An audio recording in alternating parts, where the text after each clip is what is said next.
அனைவருக்கும் வணக்கம். பவானி, அக்ஷய லக்ன பத்ததி ஜோதிடர், கரூரிலிருந்து.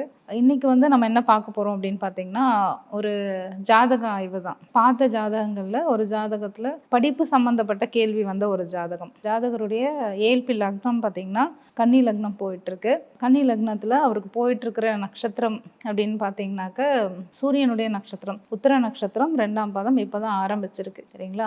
சூரியன் வந்து லக்னத்துக்கு 12லேயே இருக்காரு. படிப்பு சம்பந்தப்பட்ட கேள்வி வந்திருக்கு. படிப்பு அப்படின்னு பார்க்கும்போது 2ஆம் பாவம் படிப்புன்னு எடுத்துப்போம். அப்படி பார்க்கும்போது துலாமோட அதிபதி வந்து சுக்கிரன். சுக்கிரன் எங்க இருக்காரு அப்படின்னு பார்த்தோம்னாக்க ஏழ்பி லக்னத்துக்கு 8ஆம் இடத்துல இருக்கார். மேஷத்துல சுக்கிரன் இருக்காரு. அவங்க வந்து கேட்ட கேள்வி வந்து படிப்பு வந்து நாங்கள் வந்து மெடிசின் மருத்துவம் சம்மந்தப்பட்ட படிப்பு படிக்கணும் பையனுக்கு, அதுதான் ஆசைப்படுறான். பையன் வந்து மருத்துவம் சார்ந்த படிப்பு தான் படிக்க ஆசைப்படுறான். நான் அப்பாவுமே ஒரு டாக்டர், ஸோ எங்களுக்கு வந்து மருத்துவம் தான் படிக்க வைக்கணும் பையனுக்கு அப்படின்ற ஒரு ஆசை இருக்குது அப்படின்னு சொல்லிட்டு வந்து கேட்குறாங்க. பார்க்கும்போது நல்லா தான் இருக்குது. 2ஆம் அதிபதி வந்து லக்னத்துக்கு 8ல் இருக்காரு. தாராளமாக மெடிசின் சம்மந்தப்பட்டது படிக்கலாம் அப்படின்னு சொல்லியாச்சு.